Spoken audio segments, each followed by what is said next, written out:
ಶಿವಾಜಿನಗರ 3 ಕ್ಷೇತ್ರದಲ್ಲಿ ನಾವು ಕಾರ್ಯಕ್ರಮವನ್ನು ಈಗಾಗಲೇ ನಮ್ಮ ಸಾಹೇಬರು ಉದ್ಘಾಟನೆ ಮಾಡಿದ್ದಾರೆ. ತಾವು ಎಲ್ಲರೂ ಸಹ ಬಹಳ ಆಸೆಯಿಂದ ತಮ್ಮ ಸಮಸ್ಯೆಗಳನ್ನು ನಮ್ಮ ಸರ್ಕಾರ ಪರಿಹರಿಸಿದ ಮೇಲೆ ತಾವೆಲ್ಲರೂ ಬಂದಿದ್ದೀರಿ. ತುಂಬ ಸಂತೋಷ. ಇವತ್ತು ಇದೊಂದು ವಿಶೇಷ ಕಾರ್ಯಕ್ರಮವನ್ನು ನಮ್ಮ ನಾಯಕರು ಹಮ್ಮಿಕೊಂಡಿದ್ದಾರೆ. ಇವತ್ತು ಈ ವೇದಿಕೆಯಲ್ಲಿ ಎಲ್ಲ ನಮ್ಮ ಬೆಂಗಳೂರಿಗೆ ಸಂಬಂಧಪಟ್ಟಿರ್ತಕ್ಕಂಥ BBMP ಇರ್ಬೋದು, BWSSB ಇರ್ಬೋದು, ಮೆಟ್ರೋ ಇರ್ಬೋದು, ಬೆಸ್ಕಾಂ ಇರ್ಬೋದು, ಅನೇಕ ಇಲಾಖೆಗಳು ಅಧಿಕಾರಿಗಳು ಬಂದಿದ್ದಾರೆ. ತಾವೆಲ್ಲರೂ ಸಹ ಮೂಲಭೂತವಾಗಿ ಹೆಚ್ಚಿನ ಸಮಸ್ಯೆ ಇರೋದು ನೀರಿನ ಸಮಸ್ಯೆ, ರಸ್ತೆ ಸಮಸ್ಯೆ, ಗಾರ್ಬೇಜ್ ಸಮಸ್ಯೆ, ಬೆಸ್ಕಾಂ ಸಮಸ್ಯೆ, ಮನೆಗಳ ಸಮಸ್ಯೆಗೆ ಹೆಚ್ಚಿನಾಗಿದೆ ನಮ್ಮ ಗಮನಕ್ಕೆ ಬಂದಂಗೆ. ಅದರಲ್ಲೂ ಸಹ ನಮ್ಮ ಪುಲಿಕೇಶಿ ನಗರದಲ್ಲಿ ಹೆಚ್ಚಿನದಾಗಿ ನೀರಿನ ಸಮಸ್ಯೆ ಇದೆ. ಇವತ್ತು ನಮ್ಮ ಸರ್ಕಾರ, ನಾನು ಶಾಸಕರಾದ ಮೇಲೆ ನನಗೆ ಮೊದಲನೇದಾಗಿ ನಮ್ಮ ಕ್ಷೇತ್ರದ ಜನ ಬೇಡಿಕೆ ಇಟ್ಟಿದ್ದು ನೀರಿನ ಸಮಸ್ಯೆ. ಯಾಕಂದರೆ ಒಂದು ಟ್ಯಾಂಕ್ ಇದ್ದಾಗ, ಮೆಟ್ರೋ ಕೆಲಸ ಆದಾಗ ಟ್ಯಾಂಕರ್ನ ಅಥವಾ ಒಂದು ಓಟ್ ಟ್ಯಾಂಕ್ ಇರ್ಬೋದು ಅಥವಾ ನೆಲ ಟ್ಯಾಂಕನ್ನು ಒಡೆದಾಕಿ ಅವರು ರಸ್ತೆ ಮಾಡುವಾಗ ಒಂದು ಟ್ಯಾಂಕು ಸಹ ಇರಲಿಲ್ಲ.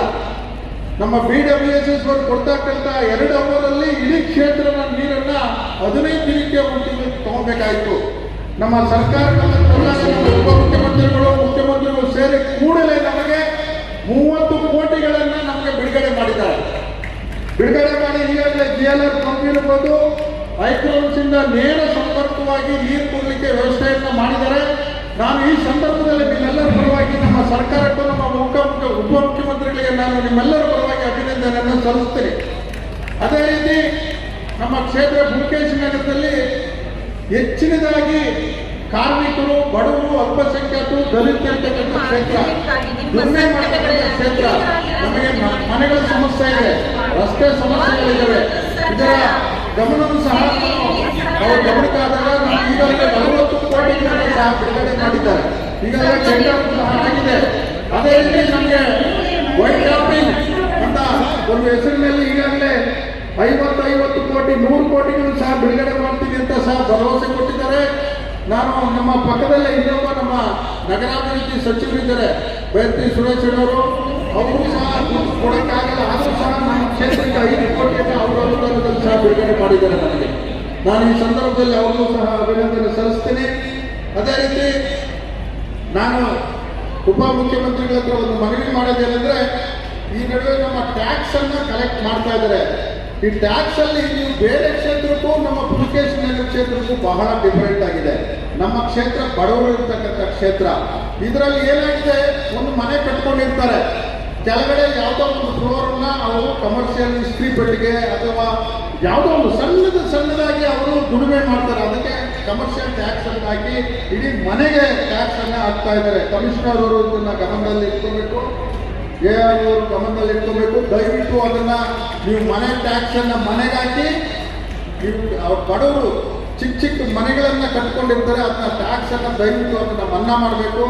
ಆಮೇಲೆ ಬಡ್ಡಿ ಸಮೇತ ಲಕ್ಷಗಳ ಟ್ಯಾಕ್ಸ್ ಆಗ್ತಾ ಇದ್ರೆ ಅದನ್ನ ನೀವು ಮನ್ನಾ ಮಾಡಬೇಕು. ಪುಲಿಕೇಶಿ ನಗರ ಕ್ಷೇತ್ರದ ಜನಕ್ಕೆ ಸಹಾಯ ಮಾಡಬೇಕು ಅಂತೇಳಿ ನಾನು ಇದನ್ನ ಈ ಸಮಸ್ಯೆಯನ್ನು ಸರ್ಕಾರದ ಮುಂದೆ ನಾನು ಇಡ್ತಾ ಇದ್ದೀನಿ. ಇನ್ನು ನಮಗೆ ಮೂಲಭೂತವಾಗಿ ಟಾನಿ ರೋಡು, ಈ MG road, brigade road, residency road ಹೇಗೆ ಹೆಸರಿದ್ದೋ ಟಾನಿ ರೋಡು ಅದೇ ಹೆಸರಿದೆ ನಮಗೆ. ಅದನ್ನು ಅಗಲೀಕರಣ ಮಾಡಬೇಕು ಅಂತ ಸಹ ನಾನು ಉಪಮುಖ್ಯಮಂತ್ರಿಗಳ ಹತ್ರ ಸರ್ಕಾರದವರಿಗೆ ನಾನು ಒತ್ತಾಯ ಮಾಡ್ತೀನಿ. ದಯವಿಟ್ಟು ಆ ಸರ್ಕಾರದ ಈ ಟಾನಿ ರೋಡನ್ನು ಅಗಲೀಕರಣ ಮಾಡಿ ರಸ್ತೆ ಮಾಡಿದ್ರೆ ನಮ್ಮ ಕ್ಷೇತ್ರ ಅಭಿವೃದ್ಧಿ ಆಗ್ತದೆ. ಮೇನ್ ರೋಡ್ ಅದನ್ನೇ ಟಾನಿ ರೋಡು. ನಮ್ಮ ಟಾನಿ ರೋಡ್ ದೊಡ್ಡಿ ಸರ್ಕಲ್ನಿಂದ ನಾಗವಾರ ಸರ್ಕಲ್ವರೆಗೂ ನೀವು ಅಗಲೀಕರಣ ಮಾಡಿದ್ರೆ ನನ್ನ ಕ್ಷೇತ್ರ ಅಭಿವೃದ್ಧಿ ಆಗ್ತದೆ. ಇದು link road, airport link road ಇದೆ, ಲಿಂಕ್ ರೋಡ್ ಇದೆ, ಅನೇಕ ಅಸಂಖ್ಯಾತ ಕನೆಕ್ಟಿವಿಟಿ ರೋಡ್ ಇದೆ. ಅದರಿಂದ ಇದನ್ನು ಅಗಲೀಕರಣ ಮಾಡಬೇಕು. ನಮಗೆ ಹೆಚ್ಚಿನ ಬಡವರಿಂದ ಹೆಚ್ಚಿನ ಮನೆಗಳನ್ನು ಸ್ಯಾಂಕ್ಷನ್ ಮಾಡಿಕೊಡ್ಬೇಕು ಅಂತೇಳಿ ಈ ಕಾರ್ಯಕ್ರಮಕ್ಕೆ ಅವರಿಗೆ ಸ್ವಲ್ಪ ಫೀವರ್ ಇದೆ. ಆದರೂ ಸಹ ಜನಗಳೇ ಮುಖ್ಯ ಅಂತೇಳಿ ಅವರು ಮಲಗೋದನ್ನು ಬಿಟ್ಟು ಡಾಕ್ಟರ್ ರೆಕಮೆಂಡ್ ಮಾಡಿದ್ರು ಸಹ ಬಂದು ನಿಮ್ಮ ಮುಂದೆ ಕೊಟ್ಟಿದ್ದಾರೆ. ಇವತ್ತು ಜನಗಳ ಮುಖ್ಯ ಅಂದ್ಬಿಟ್ಟು, ಯಾಕಂದರೆ ಅವರು ಬೆಂಗಳೂರು. ಅದರಿಂದ ಮಂತ್ರಿ ಸಾಹೇಬರು ವಯಸ್ಸು ವಿಷಯ ಅದನ್ನೇ ಹೇಳ್ತಾ ಇದ್ದೀನಿ, ಮುಗಿಸ್ಬಿಡ್ತೀನಿ. ಬಂದಿದ್ದಾರೆ ನೀವು ಆನ್ಸಕ್ಕೆ. ಆದ್ದರಿಂದ ನಾನು ಈ ಭಾಷಣ ಮುಗಿಸ್ತೇನೆ. ನಮ್ಮ ಬೈರತಿ ಸುರೇಶ್ ಅವರು ಮುಂದುವರಿಸ್ತಾರೆ.